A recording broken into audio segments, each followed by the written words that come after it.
Welcome back to all our friends, family, and yes, even our foes. To the Foxx Den Sports Podcast, where Todd and his sports-passionate kids are ready to bring you the latest updates and insights on all things sports. So sit back, relax, and enjoy the show.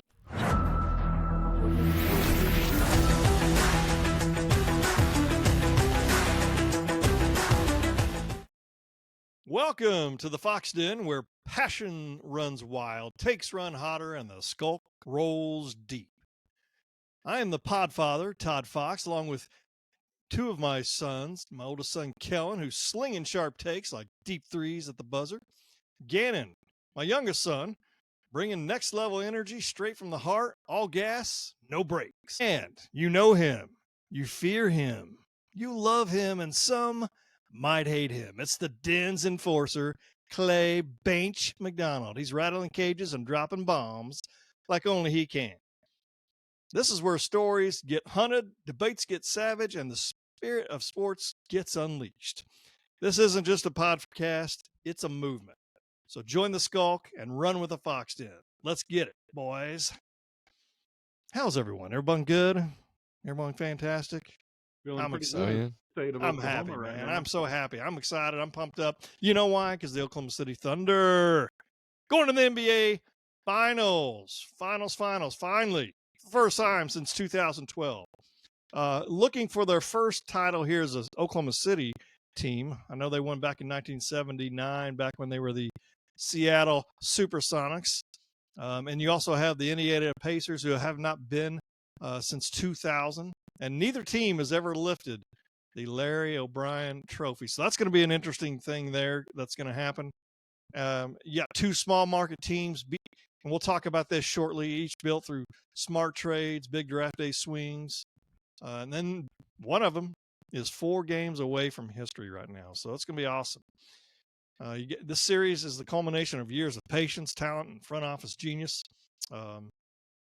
Let's just take a little dig into how both teams got here. So first thing I want to ask you guys is, what's the first thing that jumps out of your mind when you think about this finals matchup? What do you think? What are you thinking? Not necessarily on court matchup, but every other way. It's about one of the best finals matchups we've seen in a long time. I agree.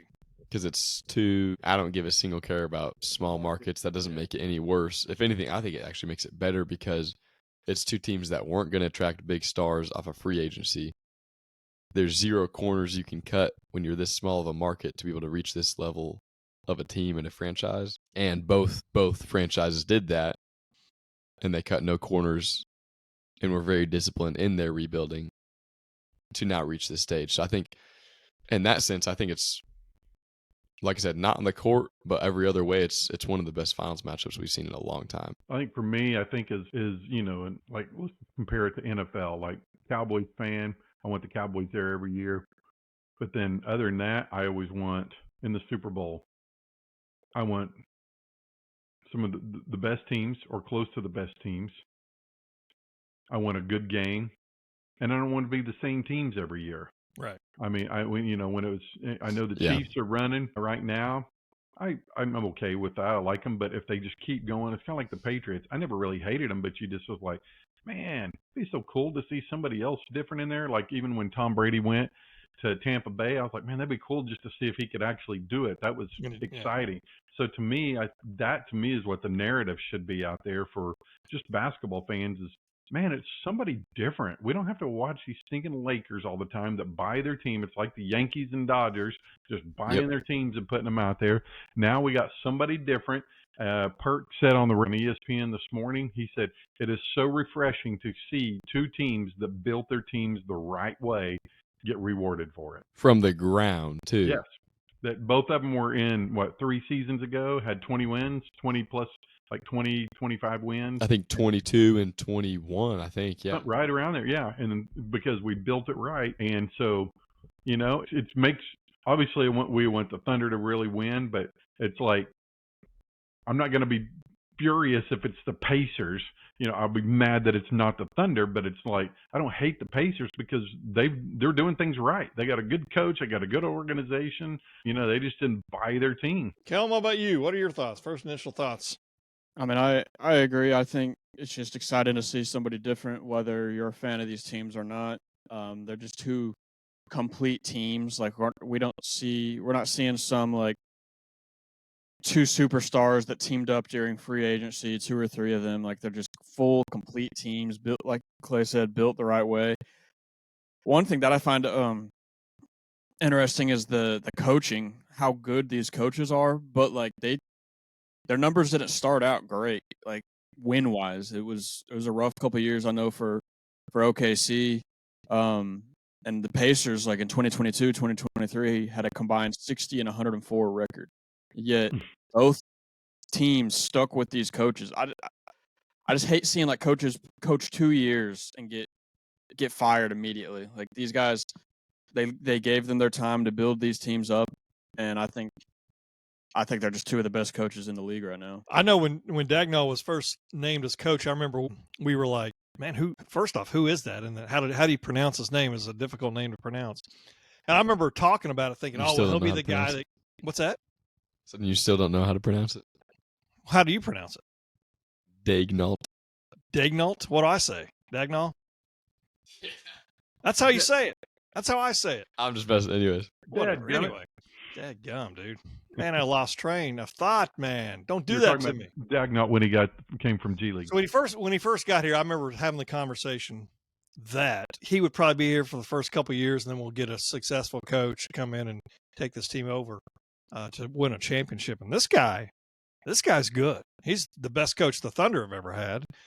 And I think if he would have been coached with KD and Russ and Harden, those guys, I think we may see some different things, because I love the fact that he doesn't put up with a whole lot of crazy guff, and he'll take care of situations, and he's not afraid to get into the players' rear ends when need be, and praise them obviously whenever they do well. So, but another question I have is, do you feel like having these two small market teams represents a sort of a changing of the guard in the NBA? I don't know about changing of the guard. I think it's just if you say Haliburton, Ant, SGA, Jalen Williams, a little bit of changing in the guard for the age of the players, not necessarily the teams, because you throw Luka in there.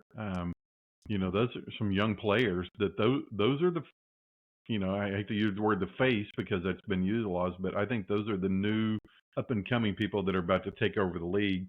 And obviously we hope the Thunder keeps this run going, but I don't know if it's a changing of the guard, because we've had 7 different champions over the last 7 years, so there's really not much of a guard to change, I don't believe. Anyone else? What do you mean by guard? I mean, is this a changing of the way you're going to see things, like instead of having teams, small market teams, but then also like changing the way it's built through maybe the draft, perhaps, or trades of some sort? I hope so. It's because like people tried to hold it against Shai, saying like, "Oh, he's on a super team" or something like that. Whatever. Even if he is, we're not a super team. We're not yet, but this was built through the draft. Like most of our guys were drafted, a couple of trades, one signing, which is Hartenstein. Like, no disrespect to him, probably our worst sounds bad, but worst starter. Like, but that's just how good our starters are. Like, we are not a super team.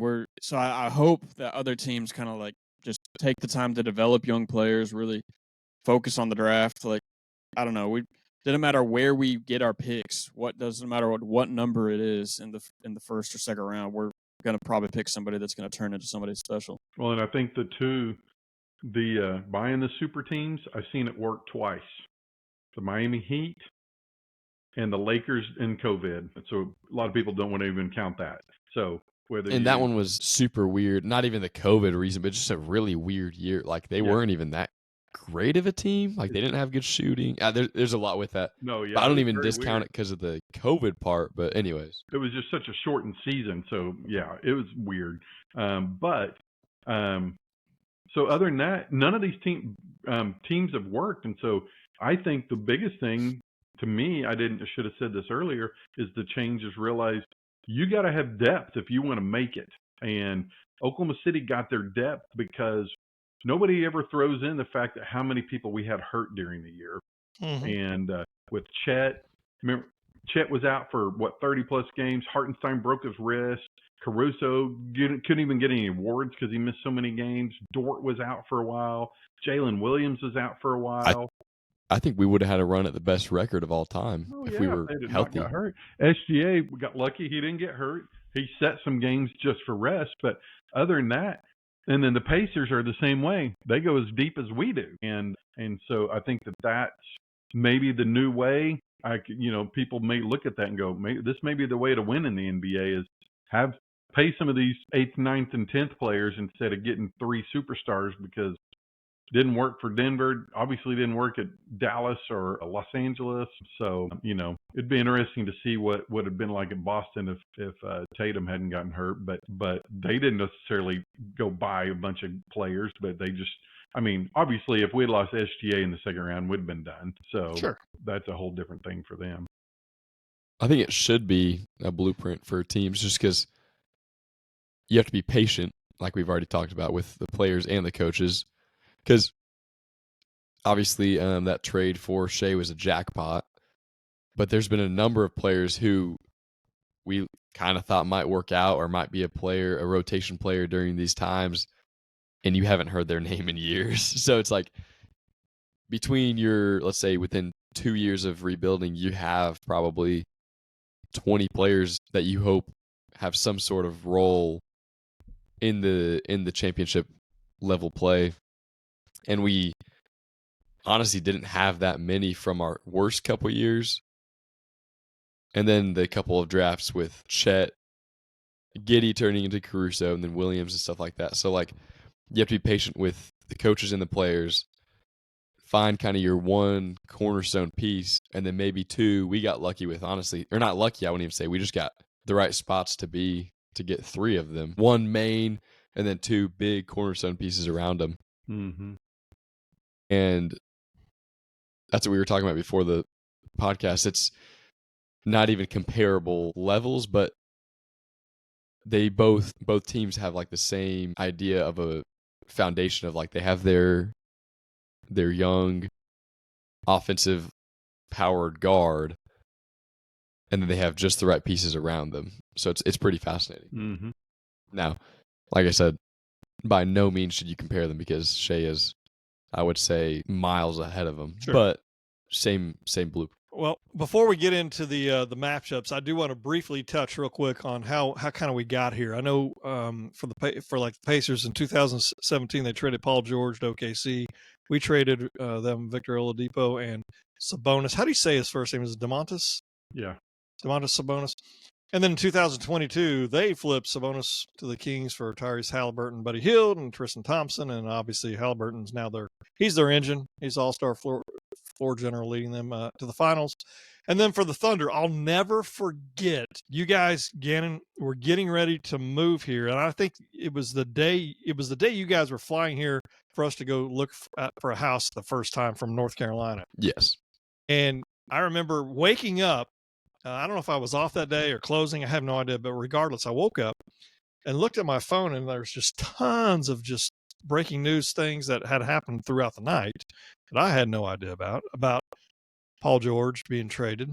And I knew he was, at the time, your favorite guy for the Thunder. So, and I remember getting a hold of you, and you were in the airport and you were ticked. You didn't want to move back here and all that. But and it is what it is, right? Regardless. And then, then that's blew up. You had, them saying they were going to, look for some trade for Russ to, take care of him. But we traded George to the Clippers, got SGA, Danilo Gallinari, and we got a haul of first-round draft picks. One of those picks turned into be J-Dub, Jalen Williams. And then we're not done. We still got picks coming.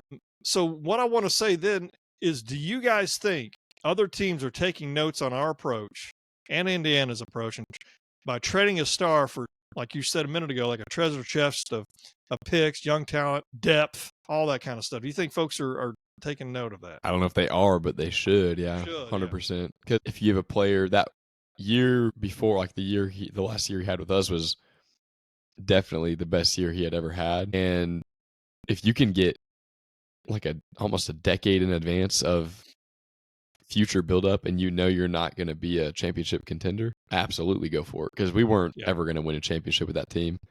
So we just traded him at the peak of his career before he kind of started the downfall.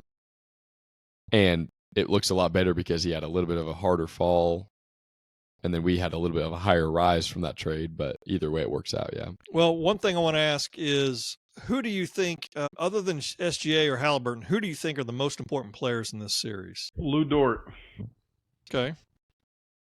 What can he do to Haliburton? Can he do it 4, 5, 6, 7 games? We don't know. I mean, we know he can do it. We know we have Wallace and J-Dub and Caruso that can come on and guard Haliburton as well. But I think Lou Dort's got to stay out of foul trouble because we're going to need him in the games. And then on the flip side of that, can he get us 2 or 3 3-pointers a game like he has been? And so I just think, to me, he's the key to our success this series. Sure. What about you guys? I don't know. Off the top of my head, I'm thinking Chet. If we can just get some efficient games out of him from the scoring, I don't need it. They don't all got to be 20 plus, but I don't want to see like low percentage shots. If we get efficient shooting out of him and he keeps that paint just locked up, I don't know. It's going to be really hard for them to do much when he's going. Again, who do you think? I can't pick out one player just because the impact that Clay was talking about with Dort, I think, can be just equally matched with Wallace and Caruso. Yeah.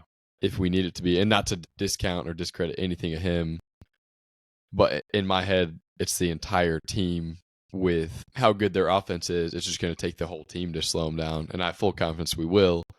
But I can't pick out one player because it doesn't come down to one player for us.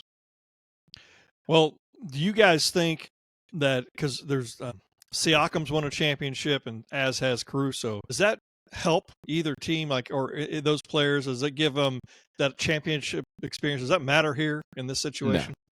No.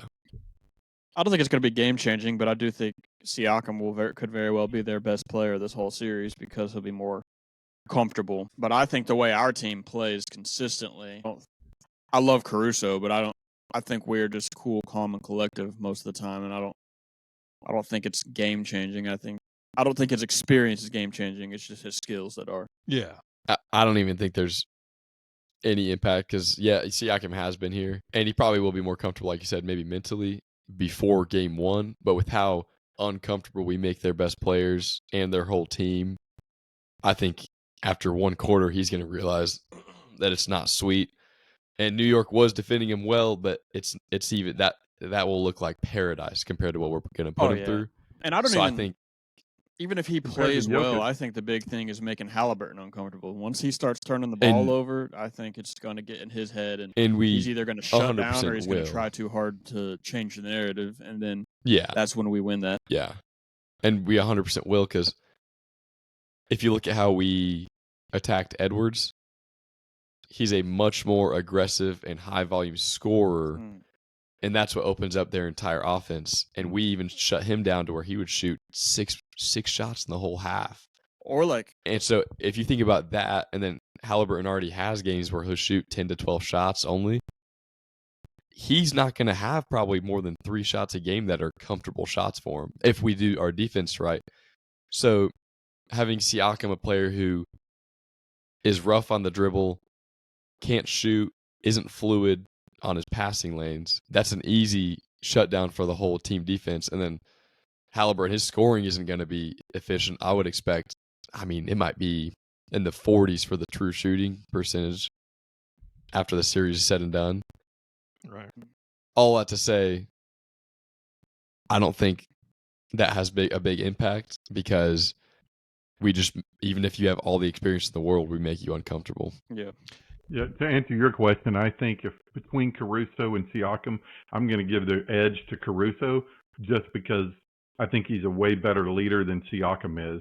I think our younger guys listen to Caruso. I think Siakam's just an experienced player that's a really good player, but I think Caruso leads locker room, sidelines, all that kind of stuff, and so I would give the edge to him on that, but I'm not sure it has anything to do with being in the finals before. I think he just, he's just one of those dudes. Right. Who do you think's going to guard Siakam? Will it be J-Dub? Do you know? Or have you thought about it? I would assume so. I just don't really. him or Caruso, but I just don't really think about our defense as like one-on-one. Really? Okay. Yeah, because with a player That's like him, fair. like it's going to be similar to Randall. Like he touches the ball, he's dangerous if he gets in his spot. So what are we going to do? We're going to have the whole team focus that anytime he touches the ball, he's not going to even get to his spot if he even touches the ball. Yeah. So those questions are hard just with this team because it's like we don't play one-on-one defense like a lot of teams do. Little matchup, yeah. Miles Turner Turner. probably start out with Chet because I think Hartenstein will be on Turner. Well, who do you really? I think Holmgren will, but that's my thoughts. But go ahead. I don't think we're gonna start the double. Yeah, I don't big think we're this going to start him series. either. I really don't. It would be a weird time to switch it, but it would also be the right time to switch it, and I hope he does. Miles Turner, pretty good defensively, isn't he? And shot blocker as well. He's Yeah. a good player. Yeah, So- he can space the floor too, but Well, think about this. Who do you think he's going to guard? he'll be on whoever the 5 is on the floor at that time. So probably be Chet, right? Most of the time, I think So where's Chet will Chet- play heavy minutes. Where could Chet hang out though? Where do you think he might be able to hang If out? he's out there in the 3-point line and Turner's guarding him, it's going to be a disaster. That's what I'm saying. Is if he's out there then you have nobody underneath to rebound the ball. Or You see what I'm Are you saying for us? Yeah, if Chet is hanging around the 3-point line to get hit Offensively or 3-point shot, defensively? offensively. I think And that's Miles better for Turner's- us, No, Yeah. dude, Yeah. because that clears everything up. Are you for saying Shai. if Miles Turner steps out of the paint? Yes, that's what I'm saying. He's Oh going yeah, to be that's on. easy money. That's what I'm saying, right? Okay, I thought you were saying it was a bad thing. Yeah, Sorry, it I sounded was like you said it was that's going to easy be money. For us. That's how it No, sounded. I was They saying will it's get going to to be the bad for basket him all day long. because then I think there's nobody rebounding the ball for them. Or Okay, stopping okay, Chet. my That's mistake. one less I thought person, you one were less saying hand that- Shai's got to shoot over. yeah. Yeah, I think. Are we going to talk about that later? we can talk About about Shai? whatever. Well, I think he's going to have one of the best scoring series in finals history because Gotcha. he averaged, I think it was 35 on like 68% efficiency. True shooting is what I'm talking about. They don't get In the anybody 2 that can games we guard him. played him, what'd you say? They don't have anybody that can guard him. They don't. No. And I think he's going to I think I could see him averaging 36 on 65% true shooting wow. with like minimal turnover. I think he's going to have one of the best finals scoring series Okay. we'll ever see.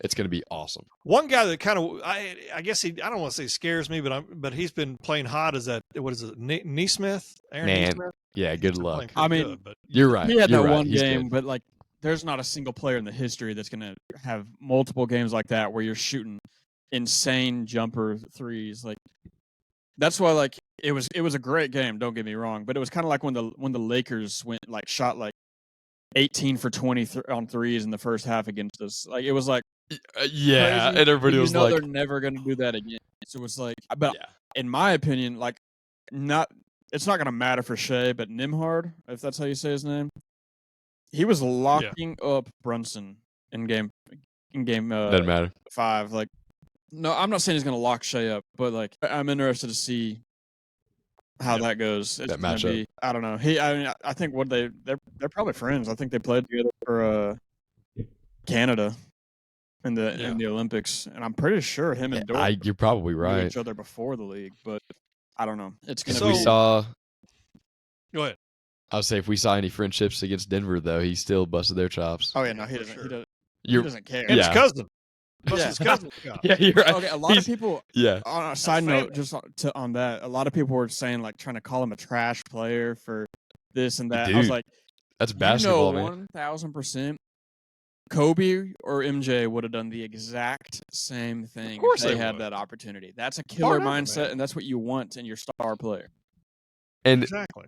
that if it was one of them two, and you watch it years later, everybody would just be like, "Man, that's what it takes to be one of the best." But when they see it in live And time, Alexander it's Walker like, probably "Oh, be he's mad so if he didn't trash." play hard against him. Like, no, Yeah, treat me like I'm competitive, like competing here. Like, no, that was Yeah. awesome. yeah.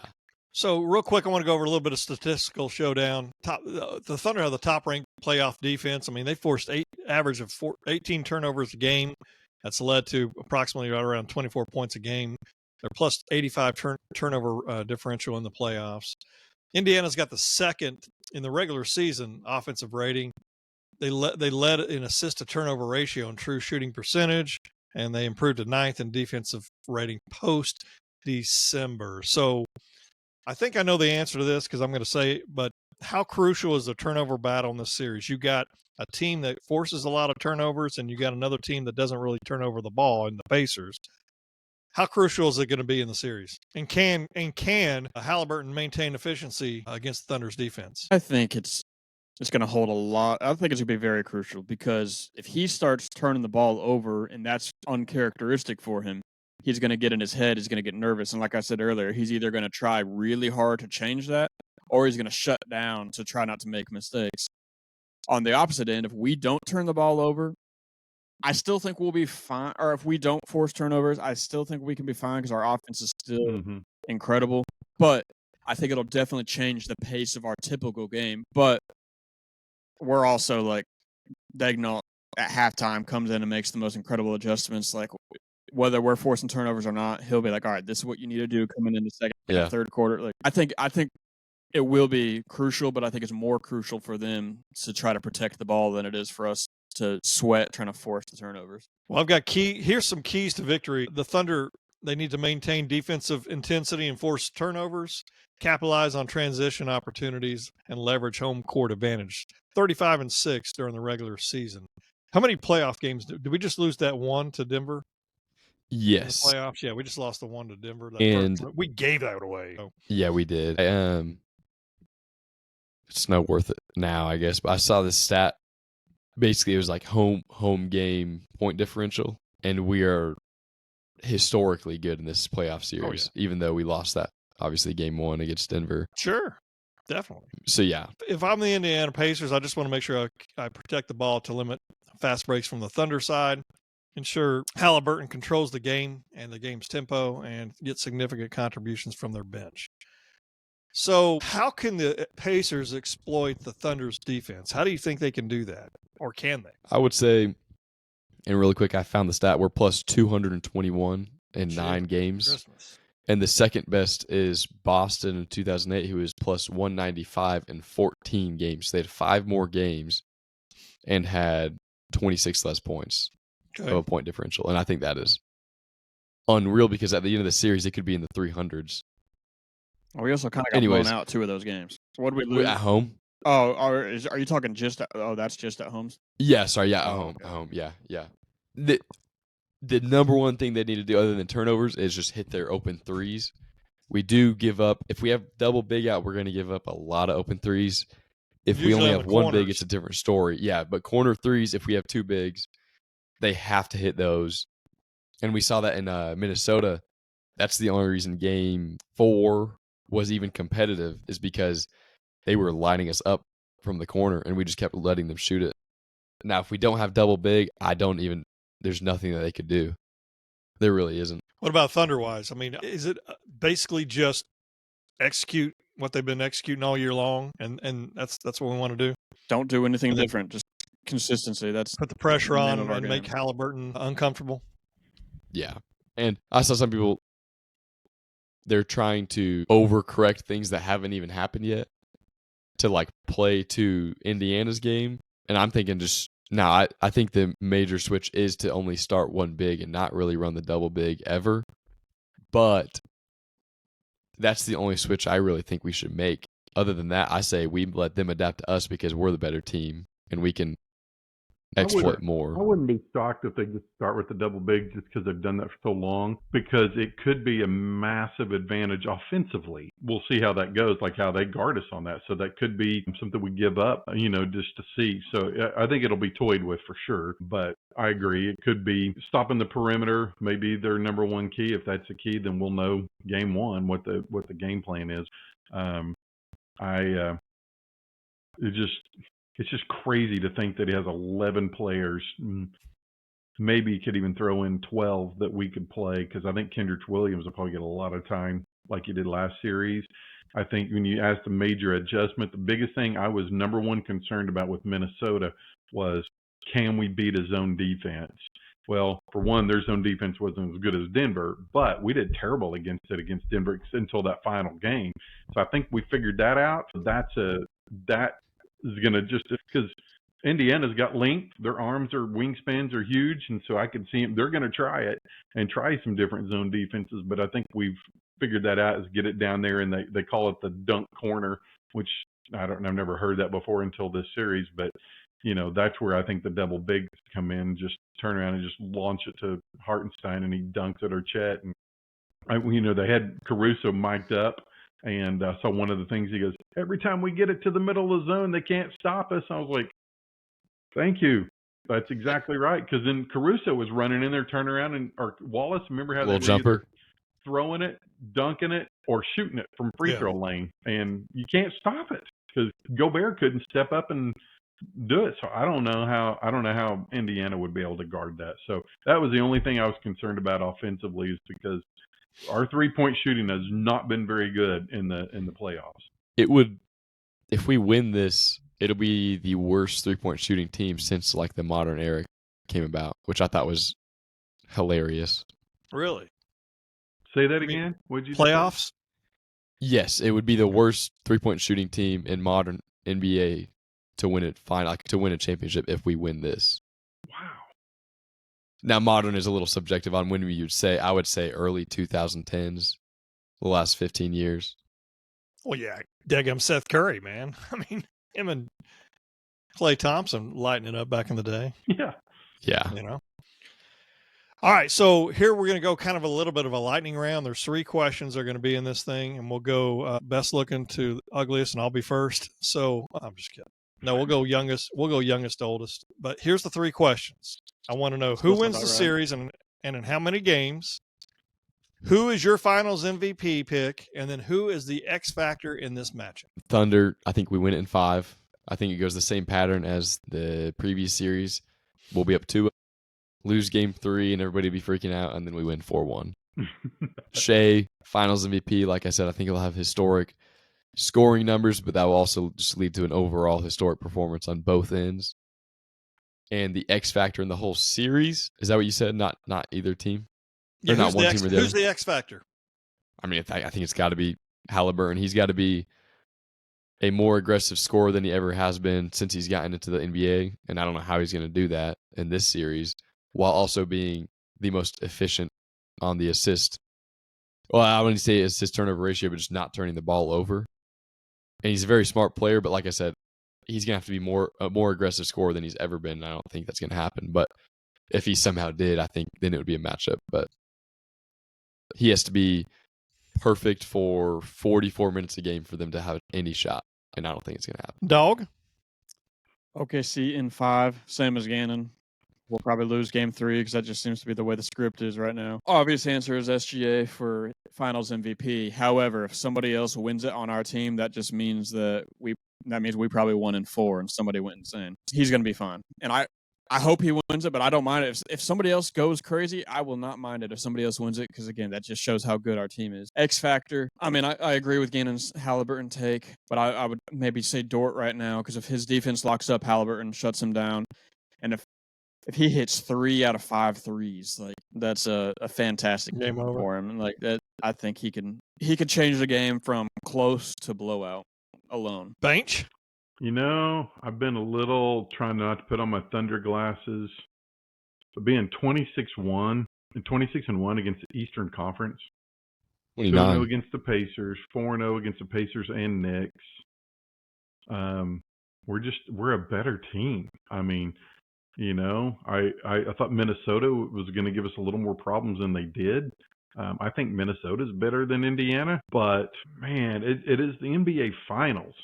So I'm going to just change things up a little bit. I'd love to win it on the home floor, but I think we're going to win it in 6. And to change it up from what these two guys said, I'm going to say the Pacers beat us in game 2 or game 1, just because we had this little bit longer of a layoff. A little tough, but it's a long layoff for both teams. But I don't think there's anything as bad rest. But so, I think the Pacers have that one guy that pretty much dislocated his ankle, that Walker guy. I think he's the only guy out for them. That was pretty disgusting. I don't know if y'all saw that. Yeah. God bless, that had to hurt. I was worried when Cat freaking tackled Neesmith. I was like, I don't want them to be like all this hurt going into our series. It's gonna. Yeah. So X Factor, 100% agree with the Haliburton Dort. So just to be different, I'm going to say Caruso, just because he got a little foul trouble against Minnesota. I mean, gave us some sparks, but I don't think he sparked us near like he did against Denver. I mean, he got into a little bit of foul trouble that cost us some things, did a little more of the hands up in the air, come on. And I'm like, man, just driving me nuts doing that, man. Just go out and play, be aggressive. But because I think he's a better offensive player than Dort, and probably about the same as Case and Wallace defensively. I mean, I just think that whole, when you say X factor, like what sparks he going to give us? What leadership's he going to give us? You know, we need to if we got 10 points out of him at all games, we could go. I mean, if he got, 15, 16 points, we very well could sweep him if he did that. All right. Well, my prediction is I want to take off my little thunder glasses as well. Fellas, we're in for a good one. Let's go in Game 7. Thunder are going to win it in 7. Each team's going to win one game on the road. I want to say 5, but I want to say the Thunder win it at home, but because I don't want to say they're going to win it in 6, because I think it's closer to winning it in 5 than it is, to 7. But I'm going to pick 7 regardless anyway. Shai's going to be the MVP. He's the best player on the team. Oh, I forgot to say Shai's going to be the MVP. Shai, your MVP? Yeah. X Factor, I want to say Caruso, because I've been saying that all year long and all playoff long. I just think, obviously this is why we got him, and he's going to step up again. But my X Factor is J-Dub.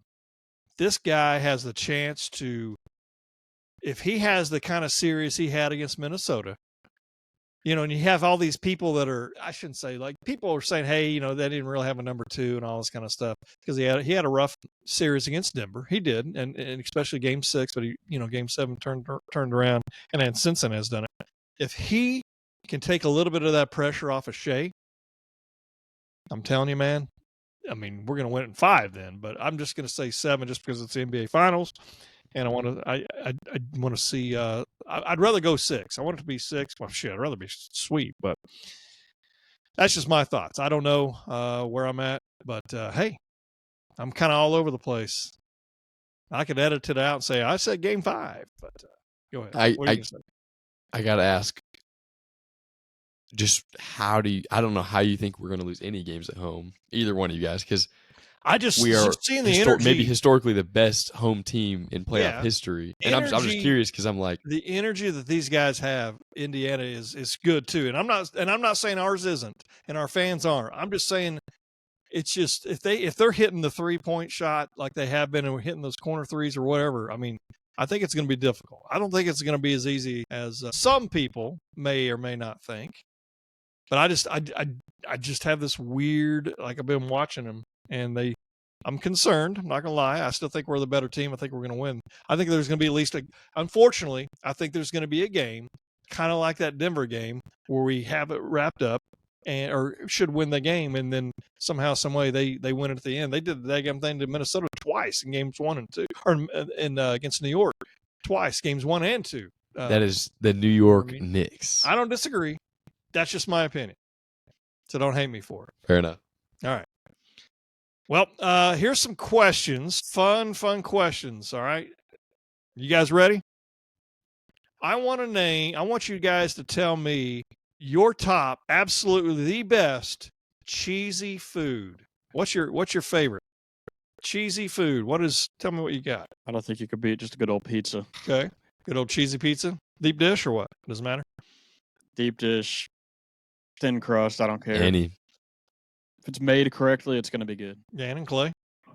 I'm going to go with cheese curds. Well, I was going to say just chips and queso because I was thinking it has to be something that, like, you can't think of it without thinking about the cheese. Like it being a cheesy part is like, I was just thinking in that realm. So I'll just say like the Torchy's chips and queso is pretty good. And I would say Kellen, I would say what Kellen said about pizza, but like I said, I'm just gonna say something that's only like, it's not a dish without the cheese. Oh.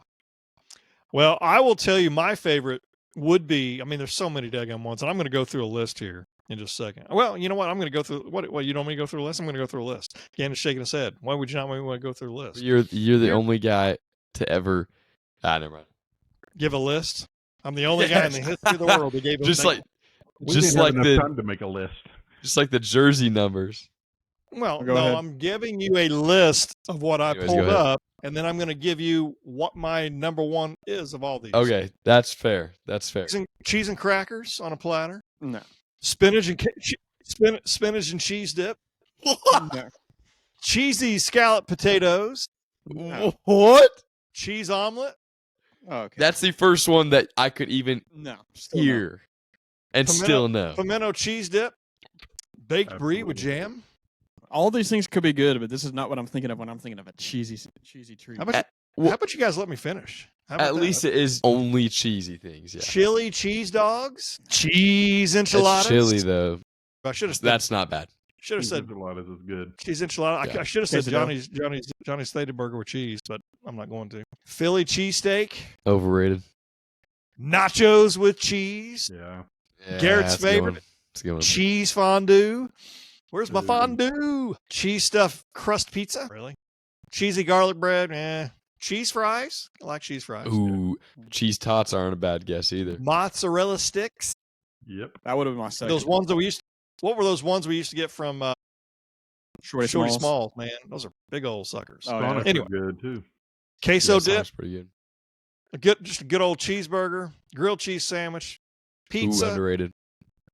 But my number one, macaroni and cheese from Smack in New York City. Oh, that's class. Yeah, I gotta Not give it to even him. close. Yeah, that's good.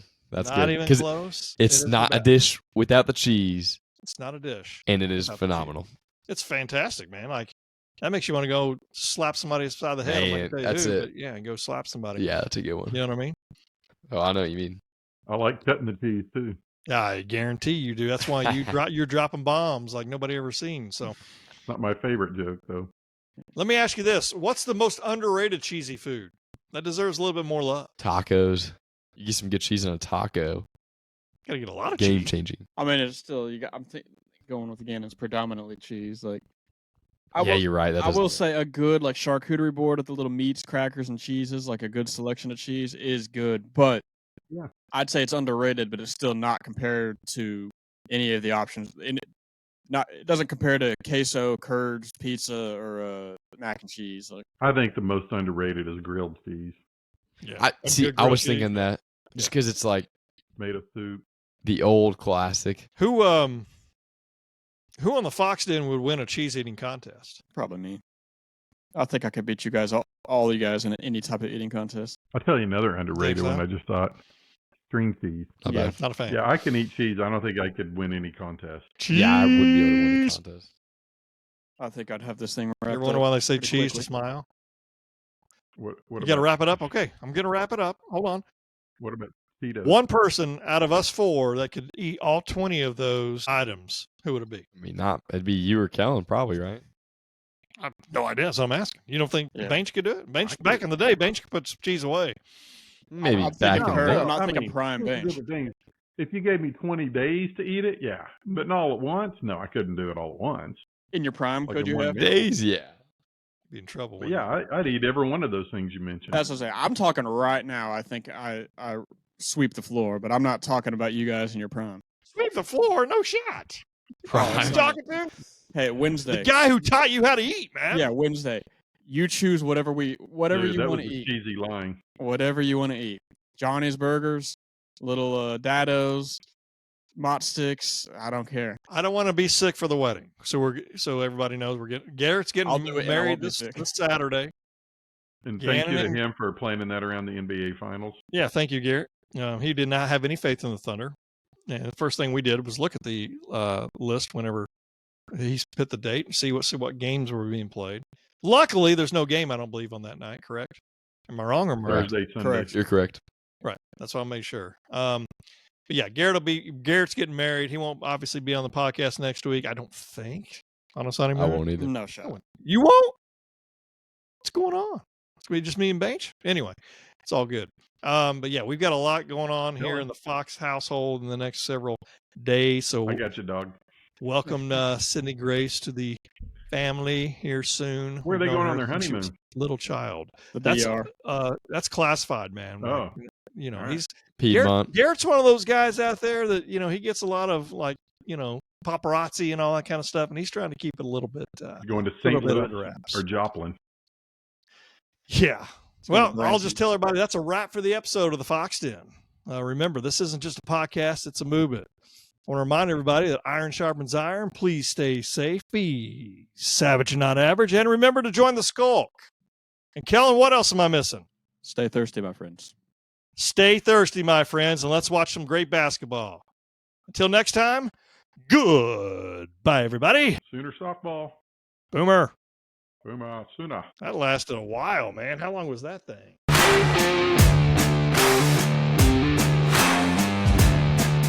Thank you for listening to the Foxx Den Sports Podcast. Be sure to subscribe for free to our YouTube channel, Foxx Den Sports.